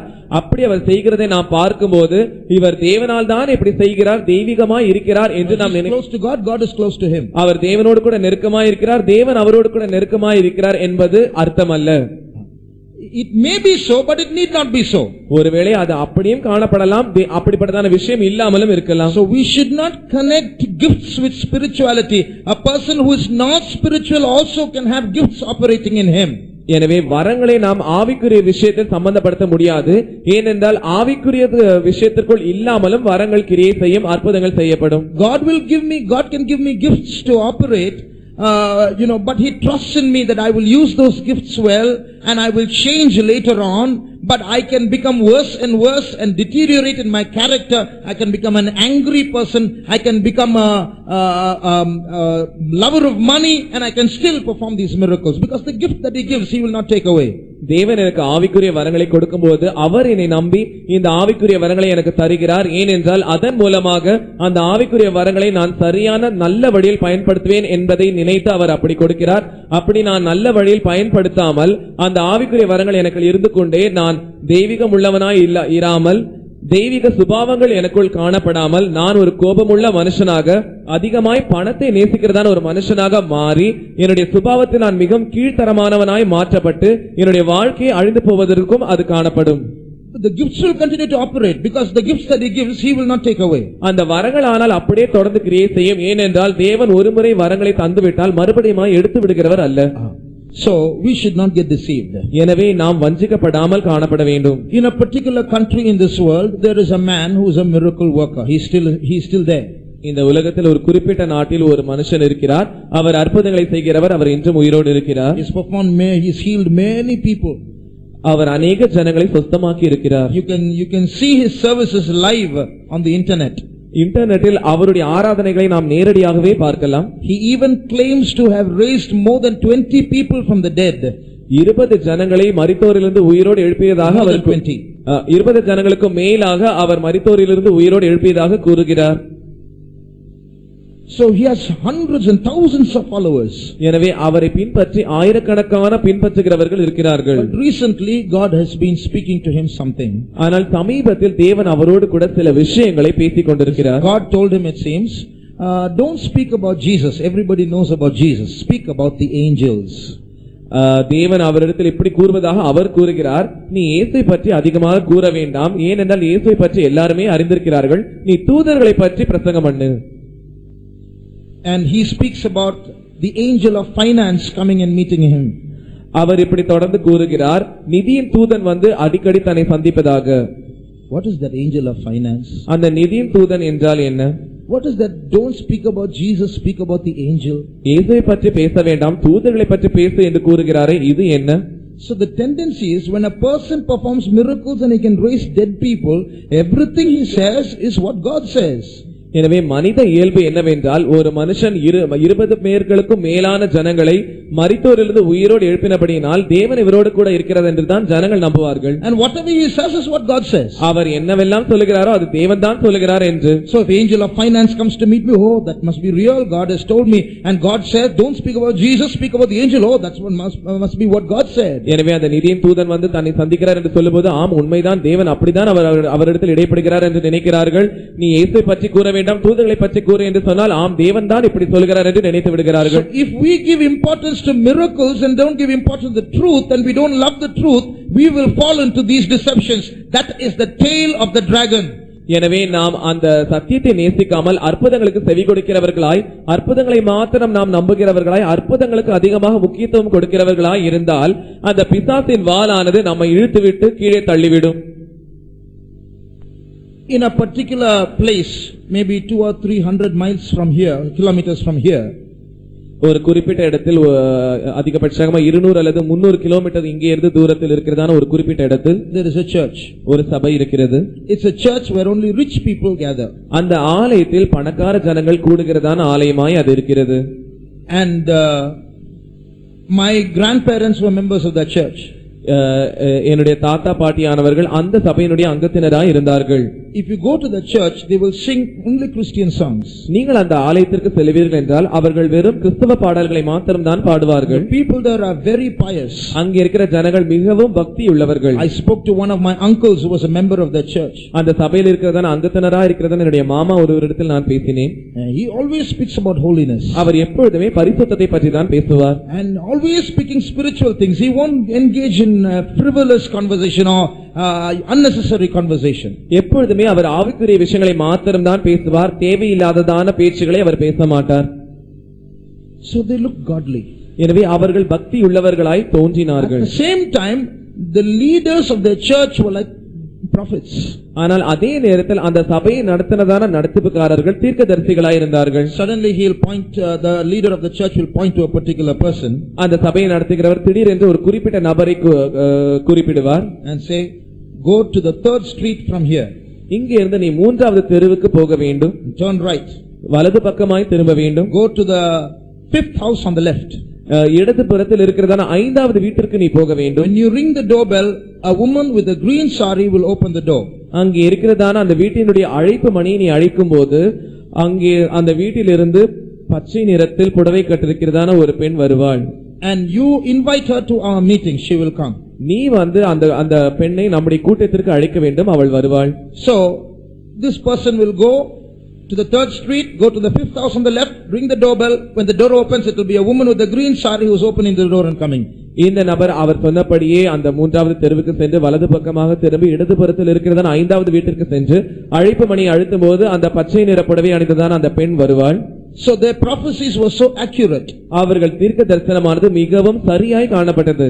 So many people started thronging the church. அநேக ஜனங்கள் கூட்டமாக அந்த சபையில் வந்து குவிய ஆரம்பித்தார்கள். Something strange was there were no poor people in the church, all were rich people. ஆனால் ஒரு வினோதமான காரியம் என்னவென்றால் அங்கு இருந்ததான எல்லா ஜனங்களுமே பணக்கார ஜனங்களாய் இருந்தார்கள். ஏழையான ஜனம் ஒருவரும் இல்லை. So miracles were taking place. அற்புதங்கள் நடைபெற்றுக் கொண்டிருக்கிறது. Accurate prophecies were being uttered. சரியான தீர்க்க தரிசனம் உரைக்கப்படுகிறது. But slowly what was happening? ஆனால் மெதுவாக என்ன சம்பவிக்கிறது? One particular woman who was a daughter of the founder of the church, அந்த சபையை ஸ்தாபித்ததான மனுஷனுடைய மகளா இருந்ததான ஒரு பெண், she was being called Jesus Christ by the members of the church. அந்த சபையில் இருக்கிறதான அங்கத்தினர்கள் அவளை இயேசு கிறிஸ்து என்று அழைத்து விட்டார்கள். She was called Jesus Christ in the flesh. அவள் மாம்சத்தில் வந்ததான இயேசு கிறிஸ்து என்று அழைக்கப்பட்டாள். So they will say, Jesus, we praise you, and then tell her name and say, we praise you. இயேசுவே நாங்கள் உம்மை துதிக்கிறோம் என்று சொல்வார்கள். மறுபடியும் அந்த பெண்ணினுடைய பெயரை சொல்லிவிட்டு நாங்கள் உம்மை துதிக்கிறோம் என்று சொல்வார்கள். So if someone from outside who followed the truth went and told them you are being deceived, this is because you don't love the truth, that God is sending a spirit of delusion, you are believing a lie, come out of it. They will say, you are speaking blasphemy, be careful, don't talk like this, the curse of God will come on you. ஆனால் சத்தியத்தை நேசிக்கிறதான மற்ற ஜனங்கள் அந்த சபையில் இருக்கிறதான அந்த அங்கத்தினர்களை பார்த்து, நீங்கள் இப்படி இந்த ஆலயத்திற்கு செல்ல வேண்டாம், அங்கே வஞ்சகம் காணப்படுகிறது, பொய்யான ஆவி அங்கே இருக்கிறது, நீங்கள் பொய்யை நம்ப வேண்டாம், வஞ்சகத்தை நம்ப வேண்டாம் என்று அவர்களிடத்தில் கூறுவினார்கள் என்றால், அந்த குறிப்பிட்ட ஆலயத்தினுடைய அங்கத்தினர்கள் இவர்களை பார்த்து, நீ தேவதூஷணம் பேசுகிறாய், இப்படி நீ பேசக்கூடாது, இப்படி நீ பேசினால் தேவன் உன்னை சபித்து விடுவார் என்று கூறிவிடுவார்கள். They were so strongly deceived. அவர்கள் மிக அதிகமாய் பலமாய் வஞ்சிக்கப்பட்டிருந்தார்கள். So they used to keep a picture of that girl, of that woman, and in their houses. அவர்களுடைய வீடுகளில் அந்த பெண்ணினுடைய படத்தை அவர்கள் வைத்திருப்பார்கள். So one day one man went to that woman's house. ஒரு நாள் ஒரு மனுஷன் அந்த பெண்ணினுடைய வீட்டிற்கு சென்றார். He was not a member of the church. அவர் அந்த சபையினுடைய அங்கத்தினர் அல்ல. Without informing, he walked right into the house. எந்த அறிவிப்பும் இல்லாமல் நேராக வீட்டிற்குள் சென்று விட்டார். And he walked into the room where that woman was. அந்த பெண் எந்த அறைக்குள் இருந்தாலோ அந்த அறைக்கு அவர் சென்றார். That woman who was called Jesus Christ. இயேசு கிறிஸ்து என்று அழைக்கப்பட்டதான அந்த பெண். So he walked into that room. எனவே அவர் அந்த அறைக்கு சென்றார். All her hair was open and she was swaying. அவருடைய தலைமுடியை விடுத்துக்கொண்டு அவள் ஆடிக்கொண்டிருந்தாள். So they are all worshipping her as Jesus Christ. அவர்கள் யாவரும் அவள்தான் இயேசு கிறிஸ்து என்று சொல்லி அவளை வணங்கிக் கொண்டிருந்தார்கள். But singing Christian songs, talking about holiness all the time, highly spiritual. அவர்கள் கிறிஸ்தவர்கள் தான் எப்பொழுதுமே பரிசுத்தத்தை பற்றி தான் பேசுகிறார்கள், அதிகமாய் ஆவிக்குரிய ஜீவியத்தில் இருந்தவர்கள். But if you don't love the truth, ஆனால் நாம் சத்தியத்தை நேசிக்காமல் இருப்போம் என்றால் the deception is waiting. வஞ்சகமானது காத்துக் கொண்டிருக்கிறது. I'm sorry to say my own grandparents got trapped there because I know they did not love the truth. சொல்ல வேண்டியதான பரிதாபமான காரியம் என்னவென்றால் என்னுடைய தாத்தா பாட்டியும் அந்த சபையினுடைய அங்கத்தினர்களாய் தான் இருந்தார்கள். அவர்களும் அந்த வலையில் சிக்கிக் கொண்டிருந்தார்கள் என்று நான் உங்களுக்கு சொல்லுகிறேன். Because I know they did not love the truth. அவர்கள் சத்தியத்தை நேசிக்காமல் இருந்தபடினால் அப்படி இருந்தார்கள் என்று நான் அறிந்திருந்தேன். So we have to be very careful. The devil is drawing his tail to draw down many stars in the sky. So be lovers of the truth. எனவே அந்த சர்ப்பத்தின் வாளானது வானத்தில் இருக்கிற அநேக நட்சத்திரங்களை இழுத்து போடுகிறபடியினால் நாம் மிகவும் ஜாக்கிரதை உள்ளவர்களாய் இருக்க வேண்டும், சத்தியத்தில் அன்பு கூற வேண்டும். India is a country where people can witness many supernatural things. இந்திய தேசமானது அநேக ஜனங்கள் இயற்கைக்கு அப்பாற்பட்டதான காரியங்களை காண்கிறதான ஜனங்களை வைத்திருக்கிறதான தேசம்.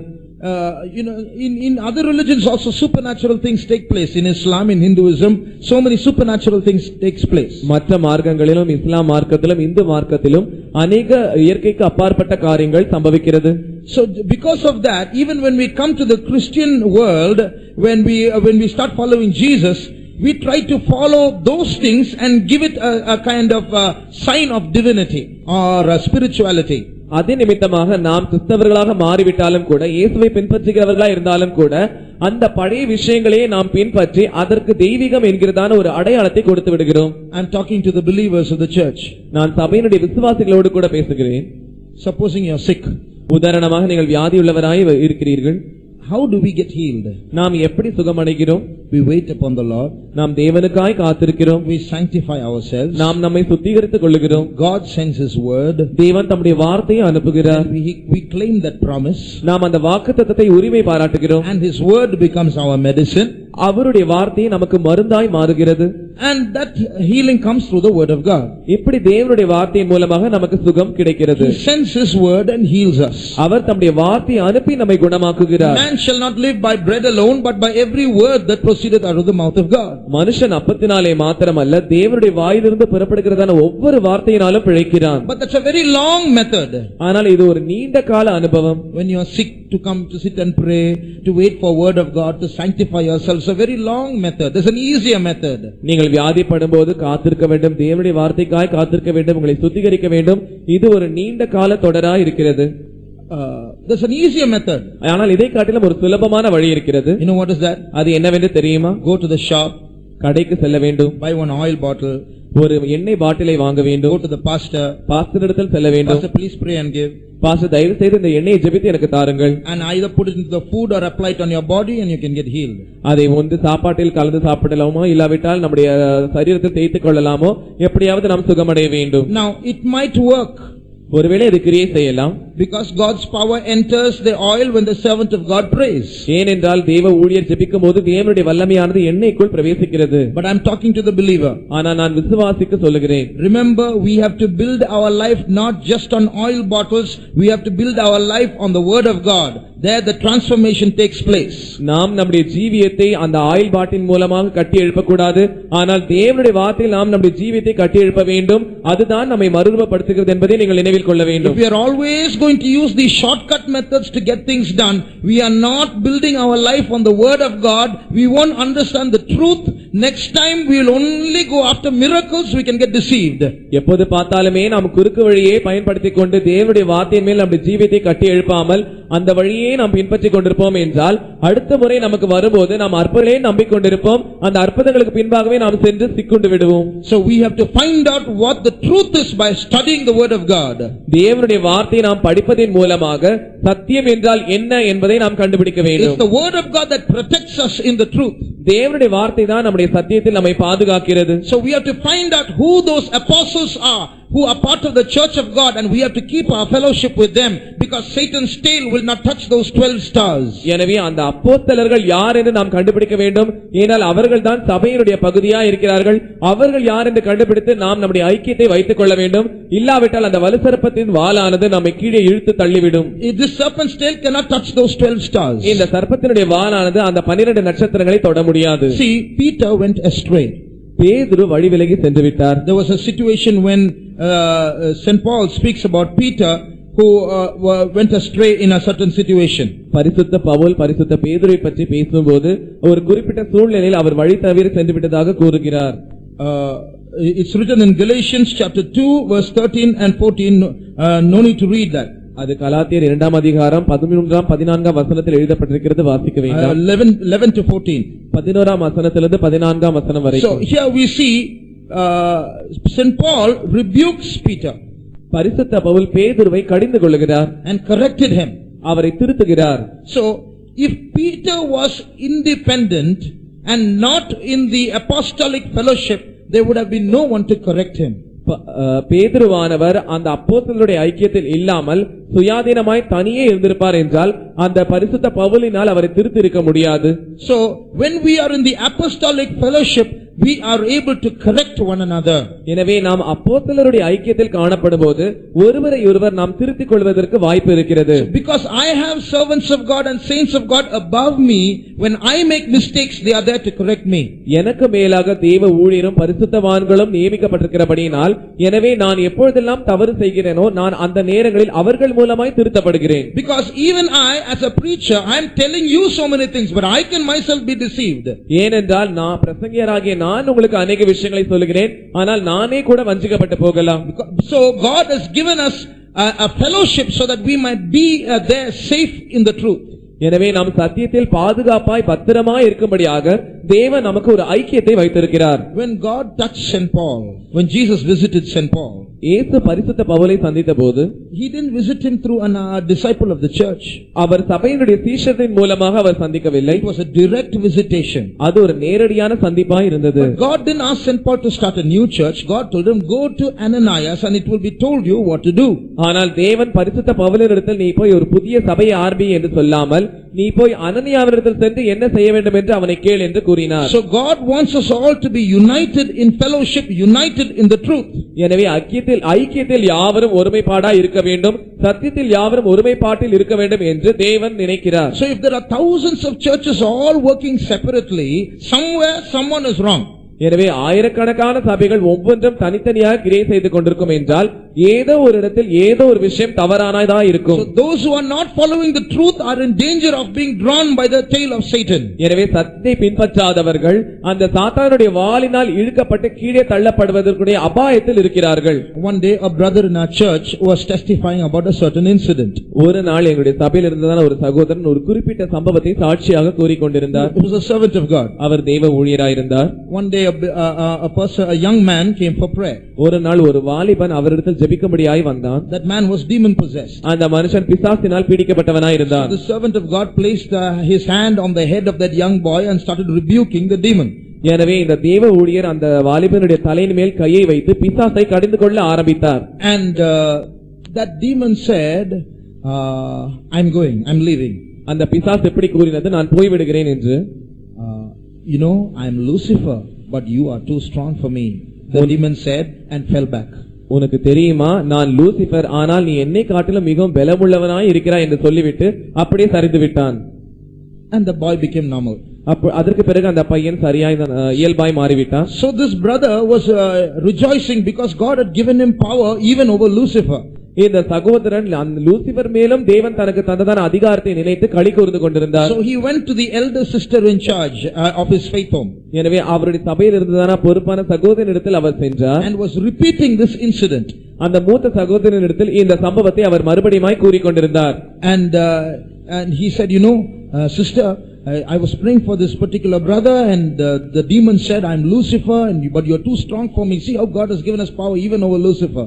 அவர் அந்த சகோதரனிடத்தில் எப்படி சொல்லிக் கொண்டிருந்தார், சகோதரி, நான் இப்படிப்பட்டதான ஒரு வாலிபனுக்காக ஜெபித்துக் கொண்டிருக்கும் போது அந்த வாலிபனானவன், நான் லூசிபர், ஆனால் என்னை காட்டிலும் நீ பலமுள்ளவன் என்று சொல்லி சரிந்து விட்டான்.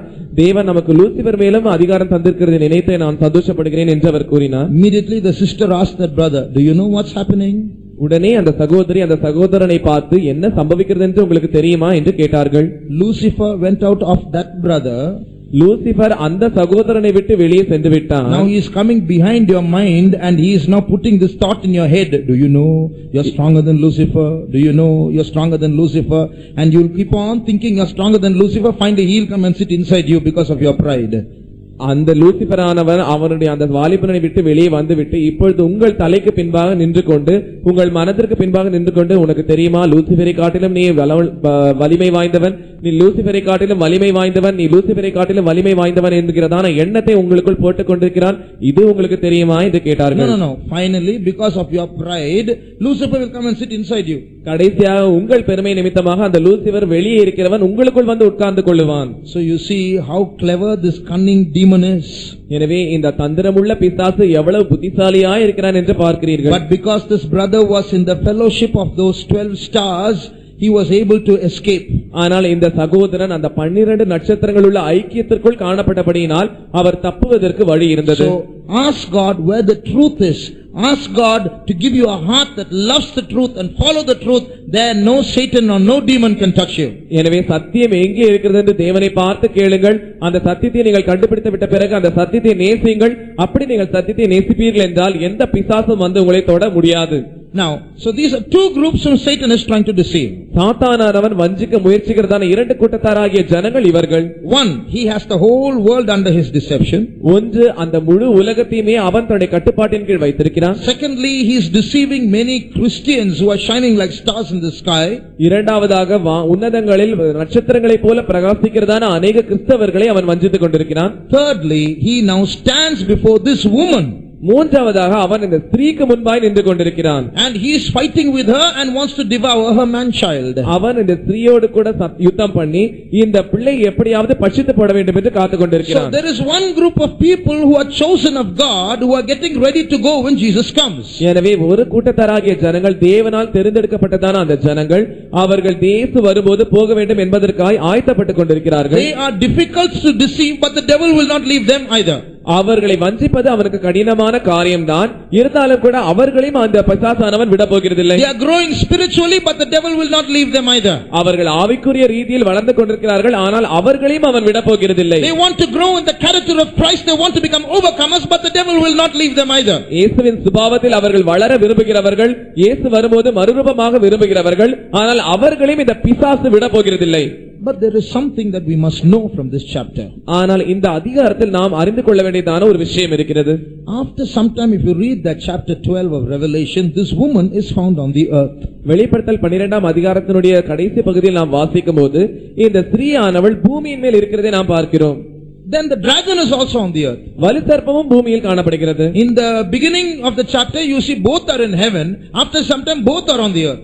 இந்த அதிகாரத்தின் ஆரம்பத்தில் பார்க்கும்போது இந்த இரண்டு பேருமே வானத்தில் காணப்பட்டார்கள். இந்த அதிகாரத்தின் கடைசி பகுதியில் பார்க்கும்போது இவர்கள் இரண்டு பேருமே பூமியில் காணப்படுகிறார்கள். கடைசி பகுதியில் middle. இந்த அதிகாரத்துடைய மைய பகுதியில் both are on the earth. இவர்கள் இருவருமே பூமியில் மேல் காணப்படுகிறார்கள். On the earth, this dragon is chasing the woman. பூமியில் இந்த வலுசர்ப்பமானது இந்த ஸ்திரீயை துரத்துகிறது. And this woman is fleeing from the dragon. இந்த ஸ்திரீயானவள் அந்த வலுசர்ப்பத்திற்கு முன்பாக ஓடி போகிறாள். But in the air, this dragon can't chase the woman is not fleeing. She is standing, he is standing. ஆனால் வானத்தில் இருக்கும்போது இந்த வலுசர்ப்பமானது அந்த ஸ்திரீயை துரத்தவில்லை, அந்த ஸ்திரீ ஓடி போகவும் இல்லை. அந்த ஸ்திரீயானவளும் நின்று கொண்டிருக்கிறாள், வலுசர்ப்பமும் நின்று கொண்டிருக்கிறது. What is the reason? இதுக்குரிய காரணம் என்ன? Why is it that on the earth the dragon can chase the woman, but in heaven he can't do it? பூமியில் வலுசர்ப்பத்தினால் அந்த ஸ்திரீயை துரத்த முடிகிறது, ஆனால் வானத்தில் அந்த வலுசர்ப்பத்தினால் அப்படி செய்ய முடியவில்லை. There are two reasons. I will give you one and stop. நான் அதற்கு இரண்டு காரணங்கள் இருக்கிறது. ஒரு காரணத்தை சொல்லி நான் முடிக்கிறேன். The first reason is the power of grace. முதலாவது காரணம் கிருபையின் வல்லமை. Now she is standing on the moon. இந்த ஸ்திரீ சந்திரனின் மேல் நின்று கொண்டிருக்கிறாள். Or she is being borne by the moon. இல்லாவிட்டால் சந்திரனால் தாங்கப்பட்டுக் கொண்டிருக்கிறாள். Now what does this moon show? இந்த சந்திரன் எதை காண்பிக்கிறது? What do we Christians stand on? கிறிஸ்தவர்களாகிய நாம் எதன் மேல் நின்று கொண்டிருக்கிறோம்? Romans chapter 5 verse 2. ரோமர் 5ஆம் அதிகாரம் 2ஆம் வசனம். அவர் மூலமாய் நாம் இந்த கிருபையில் பிரவேசிக்கும் சிலாக்கியத்தை விசுவாசத்தினால் பெற்று நிலை கொண்டிருந்து தேவ மகிமையை அடைவோம் என்கிற நம்பிக்கையினாலே மேன்மை பாராட்டுகிறோம். So it's written there, we stand by grace. நாம் கிருபையினால் நிலையில் இருக்கிறோம் என்று எழுதப்பட்டிருக்கிறது. So every child of God must realize we stand by grace. எனவே ஒவ்வொரு தேவ பிள்ளையும் நாங்கள் தேவ கிருபையினால் நிலையில் இருக்கிறோம் என்பதை உணர்கிறவர்களாய் இருக்க வேண்டும். So as long as we realize that we are standing by grace, that the grace of God is what upholds us, then we will not fall. The devil cannot touch us. நான் தேவனுடைய கிருபையினால் தான் இருக்கிறேன், தேவ கிருபை தான் என்னை தாங்கிக் கொண்டிருக்கிறது என்று நாம் நினைக்கும் வரைக்கும் பிசாசானவனால் நம்மை தொட முடியாது. அவனுக்கு நம்மேல் எந்த அதிகாரமும் இல்லை. Also when we read Galatians chapter 5 verse 4, கலாத்தியர் 5ஆம் அதிகாரம் 4ஆம் வசனத்தையும் நாம் வாசிப்போம் என்றால் St. Paul speaks about falling from grace. கிருபையிலிருந்து விழுவதை பற்றி பரிசுத்த பவுல் பேசுகிறார். That means it looks like grace is like something upholding us. அதனுடைய அர்த்தம் என்னவென்றால் கிருபையானது ஏதோ நம்மை தாங்கிக் கொண்டிருக்கிறதை போல இருக்கிறது. So just like this moon is upholding the woman, we are all upheld by the grace of God. அந்த சந்திரன் எப்படி அந்த ஸ்திரீயை ஏந்தி கொண்டிருக்கிறதோ அதே போல நாமும் கூட கிருபையினால் ஏந்தப்பட்டு கொண்டிருக்கிறோம். As long as a child of God is upheld by the grace of God, Satan can fight against that person but will not prevail.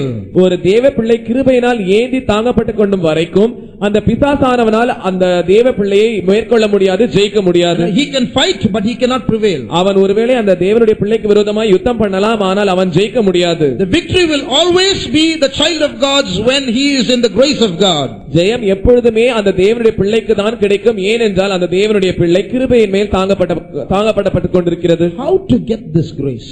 இந்த கிருபையை எப்படி பெற்றுக்கொள்வது? The best way to get the grace is as follows. கிருபையை பெற்றுக்கொள்வதற்கான வழி மிகச் சிறந்த வழி எப்படி சொல்கிறது? Dear child of God, அருமையான தேவ பிள்ளையே, you may be a sinner. நீங்கள் ஒருவேளை பாவியா இருக்கலாம், or you may be a saint. இல்லாவிட்டால் நீங்கள் ஒரு பரிசுத்தவானா இருக்கலாம். Grace does not depend on that. கிருபையானது அதை பொறுத்தது அல்ல.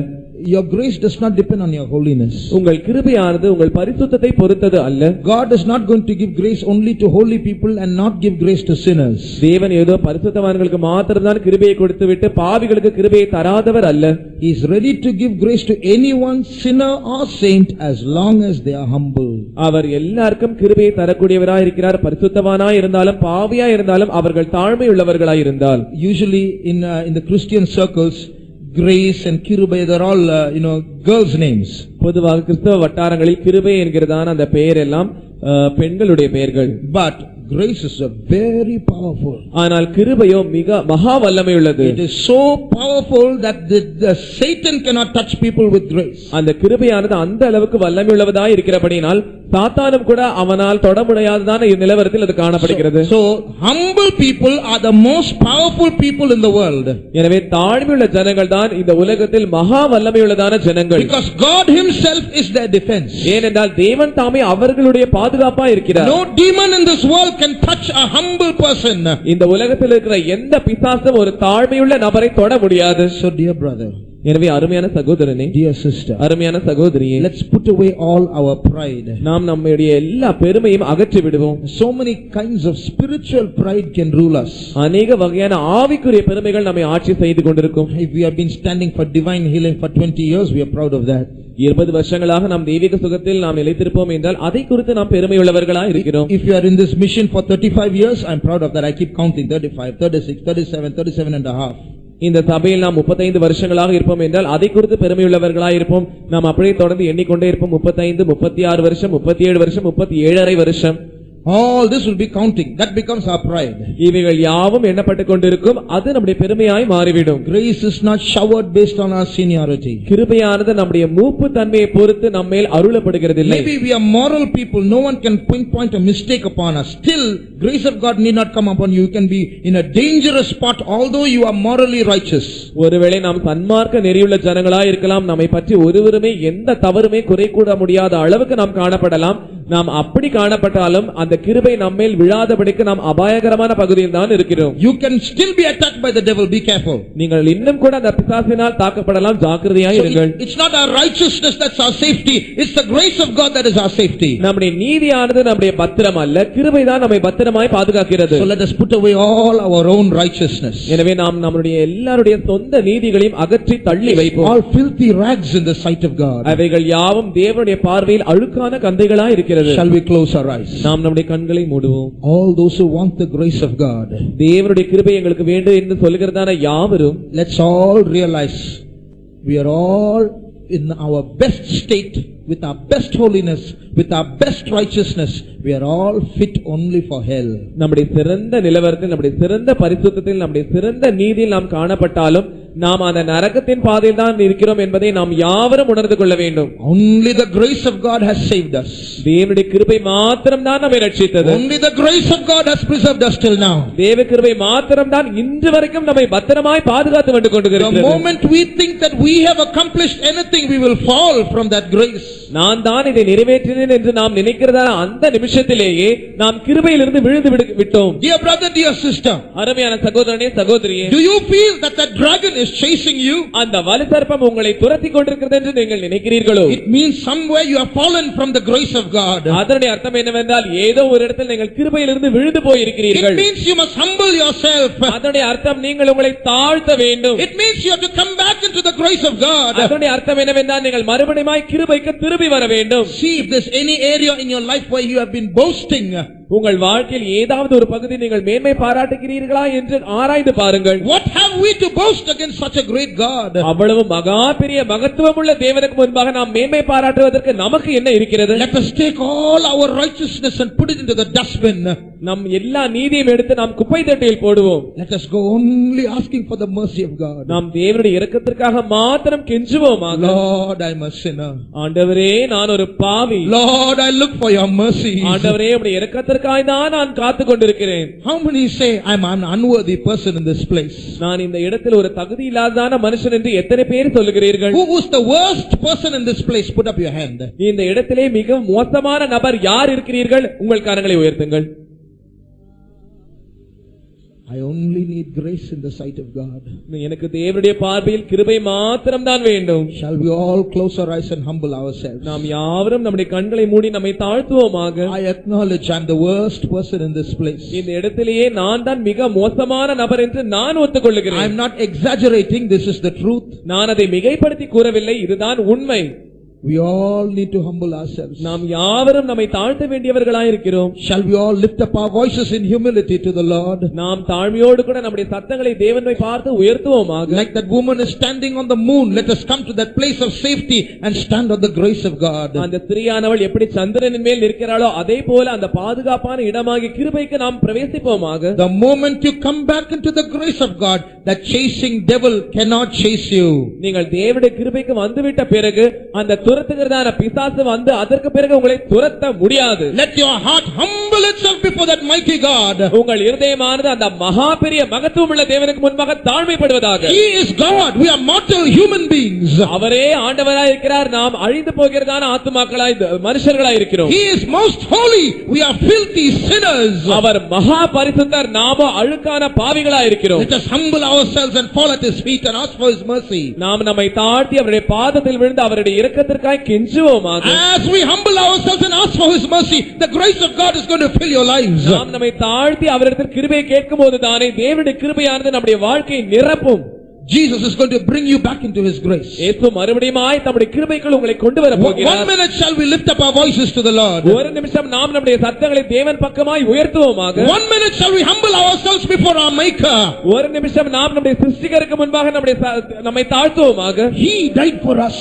அவரே நமக்காய் மரித்திருக்கிறார். He came down for us. அவர்தான் நமக்காய் இறங்கி வந்தார். He shed his blood for us. அவர்தான் நமக்கு தம்முடைய இரத்தத்தை சிந்தினார். He is interceding for us. அவர் நமக்காய் பரிந்து பேசிக் கொண்டிருக்கிறார். What have we done?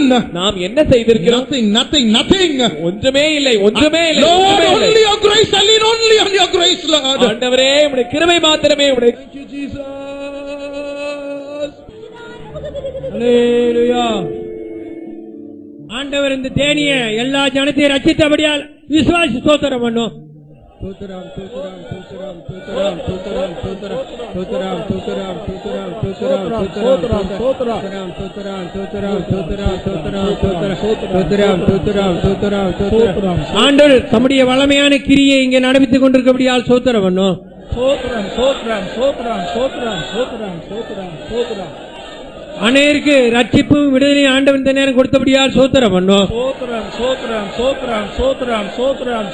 இன்னும் தொடர்ந்து நடக்கிற கூட்டங்களாம் தேவன் தாமே முற்றிலுமா பொறுப்படுத்த நடத்த முடியாது சோத்திரம் பண்ணோம். இந்த மேன்மையான சத்தியத்தை கேட்கப்படாதபடி சாத்தான் தடை பண்ணி வைத்திருக்கிறான். அனைவருடைய மனக்கண்களை குருடாக்கி இருக்கிறான். எல்லாம் தடையை மாற்றி எல்லாரையும் கொண்டு வரவன். அதுக்காக கொஞ்சம் சோத்திரம் பண்ணோம். சோத்திரம் சோத்திரம் சோத்திரம் சோத்திரம் சோத்திரம் சோத்திரம் சோத்திரம் சோத்திரம் சோத்திரம் சோத்திரம் சோத்திரம் சோத்திரம் சோத்திரம் சோத்திரம் சோத்திரம் சோத்திரம் சோத்திரம் சோத்திரம். இது மட்டும் இல்ல, தொடர்ந்து வர வர பரிபூர்ணமான ஆசீர்வாதத்தை பெற்றுக் கொள்ள போகிறோம். யாராவது வீட்டில் இருந்தால் இந்த மேன்மையின் இந்த ஆசீர்வாதம் இழந்து போக கூடாது. அதுக்கு யாருக்கும் தடை வரக்கூடாது. எல்லோரும் வந்து பங்கு பெற்றுக் கொள்ள கத்த உதவி செய்ய சோத்திரம் பண்ணும். சோத்திரம் சோத்திரம் சோத்திரம் சோத்திரம் சோத்திரம் சோத்திரம் சோத்திரம் சோத்திரம் சோத்திரம் சோத்திரம் சோத்திரம் சோத்திரம் சோத்திரம் சோத்திரம். எல்லாருடைய போக்குவரத்தையும் கத்தர் ஆச்சரிக்க முடியாது சோத்திரம் பண்ணும். சோத்திரம் சோத்திரம் சோத்திரம் சோத்திரம் சோத்திரம் சோத்திரம் சோத்திரம் சோத்திரம் சோத்திரம் சோத்திரம். பிதாவாய தேவனுக்கு சோத்திரம் பண்ணும். சோத்திரம் சோத்திரம் சோத்திரம் சோத்திரம். குமாரனாய கிறிஸ்துவுக்கு சோத்திரம் பண்ணும். பரிசுத்தாவியனுக்காக சோத்திரம் பண்ணும். அன்புள்ள நல்ல இயேசுவே, ஆசீர்வதிக்கப்பட்டதான இந்த 2வது நாள் கூட்டத்தின் ஒவ்வொரு பகுதியிலும் ஆண்டவரே உம்முடைய சமூகம், உம்முடைய பிரசன்னம், உம்முடைய வல்லமை, உம்முடைய கிருபை, உம்முடைய தயவு, உம்முடைய இரக்கங்களுக்கு முடிவே இல்லை ஆண்டவரே. கர்த்தாவே சோத்திரம் ஆண்டவரே.